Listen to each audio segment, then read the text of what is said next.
ಸತ್ಯ, stop it ಸತ್ಯ. ನನಗೆ ನೀನು ಮಾತಾಡ್ಲಿಕ್ಕಿದೆ. ಈ ಆಯಿಲ್ ದಂಧೆಯಲ್ಲಿ ನಿನಗೆ ಎಷ್ಟು ಸಿಗುತ್ತೆ? ಅದೆಲ್ಲ ಕಟ್ಕೊಂಡು ನನಗೇನು? ನೋಡು, ನೀನು ಈ ಸತ್ಯ ನನಗೆ ಹೇಳಿದ್ರೆ ನಾನು ನಿನಗೊಂದು ಘೋರ ಸತ್ಯ ಹೇಳ್ತೇನೆ. ಏನದು?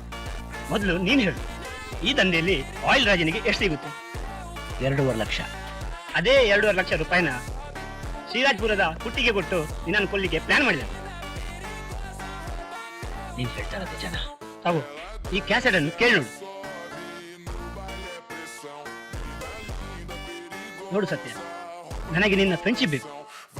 ಈ ಆಯಿಲ್ ದಂಧೆಯಲ್ಲಿ ಬರುವ ಲಾಭನೆಲ್ಲ ನಾವಿಬ್ಬರೇ 50-50 ಮಾಡುವ. ಆ ಆಯಿಲ್ ರಾಜ ಮತ್ತು ಕುಟ್ಟಿಯನ್ನು ಕೊಲ್ಲೋಕೆ ಆದಷ್ಟು ಬೇಗ ಪ್ಲಾನ್ ಮಾಡು.